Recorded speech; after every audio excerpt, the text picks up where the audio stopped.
Cada vez que um homem público é pego numa atividade suspeita, as explicações geralmente geram mais suspeitas do que o caso em si, porque a gente percebe que essas pessoas, a serem verdadeiras as explicações, não levam vidas comuns como as nossas.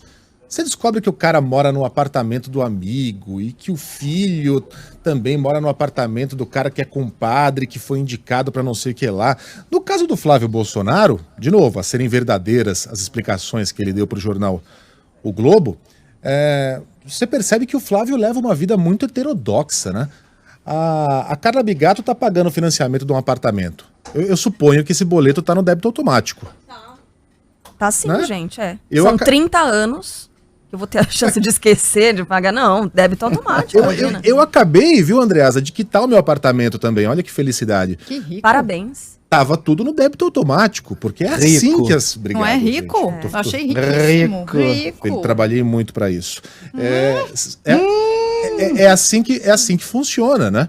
Mas não pro Flávio. O Flávio carrega o boleto no bolso, tem que ir até o banco, aí tem que chamar o Queiroz. Queiroz, vai lá, geralmente com dinheiro vivo, o Queiroz paga. Teve esse episódio estranhíssimo, no meio de um churrasco. Ai, meu Deus, vai vencer o boleto. E um policial militar falou, deixa comigo. Deixa que eu vou lá e pago. Pagou com dinheiro. É tudo esquisito. É tudo estranho. As pessoas não vivem assim, mas o Flávio vive.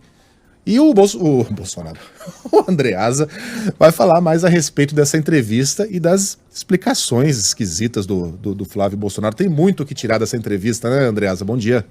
Bom dia, Megali. Bom dia, Carla, Sheila. Tem sim. Bom dia ao nosso ouvinte querido. A entrevista é de ontem, né? De quarta-feira, dia 5 de agosto. Entrevista no Jornal Globo dos repórteres Thiago Prado e Paulo Capelli. E ela vai se desdobrando, né?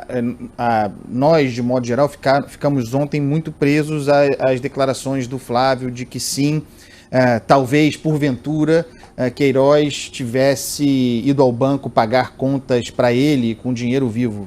Ficou-se muito preso a isso. E sobre isso há algo a dizer, embora não seja o cerne dessa coluna aqui. A resposta do Flávio Bolsonaro a esse respeito é um exemplo exemplar do patrimonialismo de que a gente tanto fala aqui. Ele diz assim, pode ser que porventura eu tenha mandado sim o Queiroz pagar uma conta minha. Eu pego o dinheiro meu, dou para ele vai ao banco e paga para mim. Querer vincular isso a alguma espécie de esquema que eu tenha com o Queiroz é como criminalizar qualquer secretário que vá pagar a conta de um patrão no banco. Não posso mandar ninguém pagar uma conta para mim no banco? Pode, se você for o patrão, né? Pode se aquele que você manda for seu funcionário diretamente, né? Numa relação privada, paga com o seu dinheiro. Não é o caso aqui de Flávio Bolsonaro, mas de fato ele confunde, na cabeça dele a lógica é patrimonialista. Se for a função dele, né, André? Se for um contínuo, por exemplo, mas o sujeito é assessor parlamentar. O Fabrício Queiroz era assessor parlamentar, ponto. Funções definidas, uma relação em tese e que precisa ser cobrada na prática é impessoal. Não é alguém que você despacha para pagar conta sua pessoal, isso não está certo.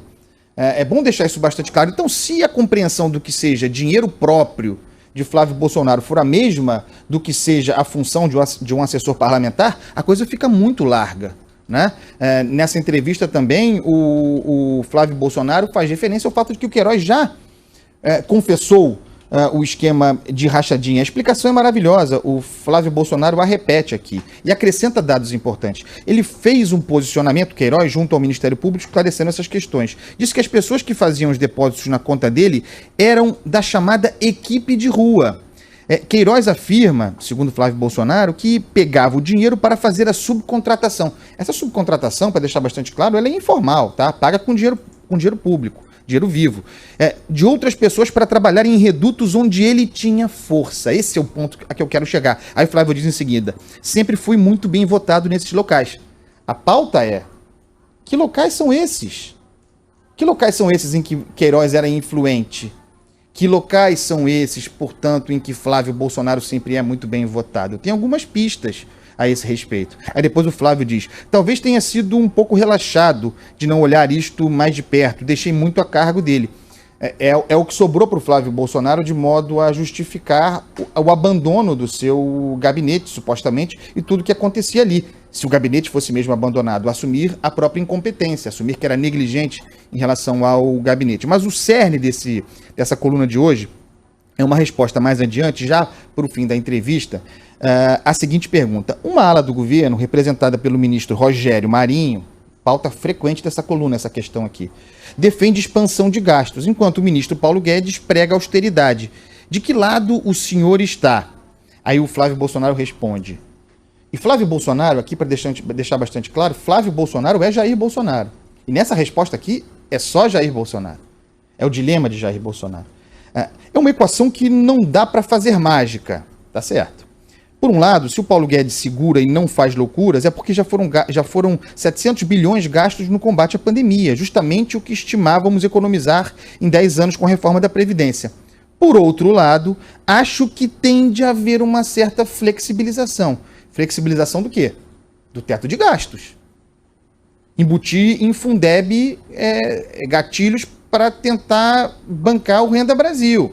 Flexibilizar, a rigor, a espinha dorsal liberal de Paulo Guedes. E tudo indica que não será tão difícil flexibilizar o Guedes nesse aspecto. Mas aí continua. Há obras paradas no Brasil há mais de 10 anos. Acredito que o Paulo Guedes vai ter que dar um jeito de arrumar mais um dinheirinho para a gente dar continuidade a essas ações que têm impacto social e na infraestrutura. Paulo Guedes vai ter que dar um jeito de arrumar mais um dinheirinho. Não dá para fazer mágica nisso aí, pessoal. É abrir o cofre. O ministro da Economia, na boca do filho do presidente, senador da República, que fala por Jair Bolsonaro, que jamais falaria isso sem o aval de Jair Bolsonaro, Flávio Bolsonaro está pressionando publicamente, como se tem feito, inclusive a partir da ascensão do Centrão, que coincide com a ascensão, por exemplo, do grupo do Rogério Marinho, desenvolvimentista, pressionando o ministro a encontrar meios de reformas liberais, estruturais, de natureza austera, não acontecerão. Pressão para que Guedes, flexibilizando a sua cervical liberal, encontre meios heterodoxos de financiar a reeleição de Jair Bolsonaro. É disso que se trata aqui muito claramente. E aí a criatividade liberal vai para o saco. E aí fica todo mundo igualado. Paulo Guedes propondo uma nova CPMF, propondo novo imposto. Ah, não, mas não vai aumentar a carga tributária, vamos dar um jeito à reforma. Não. É isso aí o que tem para hoje, para financiar o Renda Brasil, programas de impacto social e obras de infraestrutura paradas há 10 anos ou mais, que são aquelas que fazem a agenda de viagens do presidente agora. O presidente botando o pé na estrada, sobretudo no Nordeste, para defender a sua popularidade. Porque esse momento, a partir do importantíssimo, necessário auxílio emergencial e a percepção do presidente de que, mesmo perdendo base social na classe média, com a saída do Moro, com a crise na saúde, que ele conseguia manter patamares competitivos de popularidade na casa dos 30%, em função da ascensão do auxílio emergencial e com a projeção de perenizar esse auxílio emergencial na figura de um novo plano que substituiria o Bolsa Família, pagando mais e ampliando em muitos milhões essa base de beneficiados.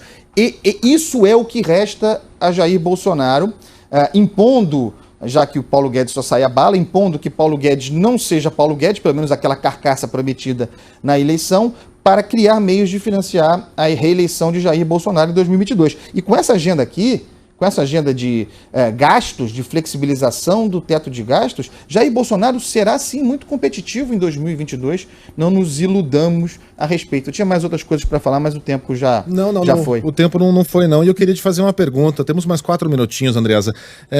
E onde fica, na sua opinião, a ala olavista nessa mudança da seta, digamos, ideológica de Bolsonaro? Sai o Bolsonaro liberal, na prática nunca existiu, né? A não ser na campanha, e entra o Bolsonaro nacional desenvolvimentista. Essa turma, olavista, foi muito importante. O Bolsonaro ganhou uma eleição pela internet. Sim. Você pode citar a facada, ok, mas isso é algo muito fora do script. Onde fica essa turma que foi tão importante na eleição do presidente, que por enquanto se mantém ali, com os 4 pés fincados no chão, na antessala bolsonarista, suportando todas as mudanças de discurso, todas as contradições de Bolsonaro em relação ao, digamos, bolsonarismo raiz, mas em algum momento podem eventualmente desembarcar do barco, até porque vem sendo trocada essa ala pela turma do Centrão. Onde é que você vê essa turminha que foi tão importante na comunicação de Bolsonaro durante a eleição e nesses 2 primeiros anos, hein, Andreasa? Essa base ideológica olavista equivale a algo como 15% dos 30%, digamos assim, de popularidade do presidente Jair Bolsonaro.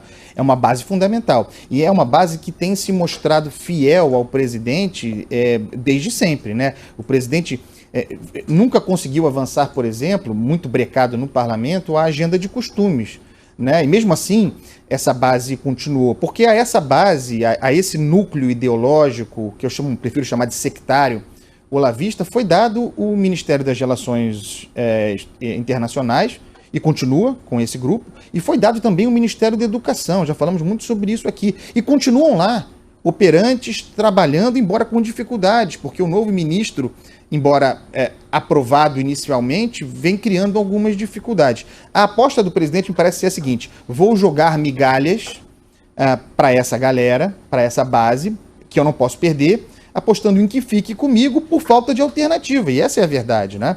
Projetando eleitoralmente esse futuro. Enquanto isso, vou talvez, considerando dar menos importância a esse grupo, porque eu dei menos importância ao Sérgio Moro. Eu abri mão, testando, né? Eu abri mão do apoio da classe média lavajatista quando me livrei do Sérgio Moro, e mesmo assim consegui manter a minha base competitiva de popularidade. Talvez eu possa prescindir um pouco de atenção a esse grupo ideológico e ainda assim me manter competitivo, considerando os cenários, meus adversários, e a inexistência até agora de outros candidatos competitivos à direita, né, para onde se pudesse migrar esse grupo. Então acho que ele se equilibra bem, Megali, acho que o presidente se equilibra bem nessa equação aí e avança para se estabilizar nessa casa de popularidade de 30%, talvez até mais.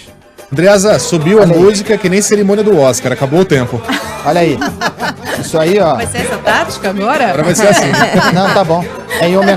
Isso aí é em homenagem à entrevista do Flávio Bolsonaro, né? O Marquinhos Satã e o Roberto Ribeiro cantando Me Engana Que Eu Gosto. Perfeito. Andreasa, um beijo pra você, até amanhã. Beijo. Pois esse é o jeito pra quem reclamar. Se é bom o governo, é bom o prefeito. Cidade tranquila como essa não há. O meu capital está sempre sobrando. Não sei até quando ele vai ser assim. Por mais que eu gaste, está sempre aumentando. Por mais que eu gaste,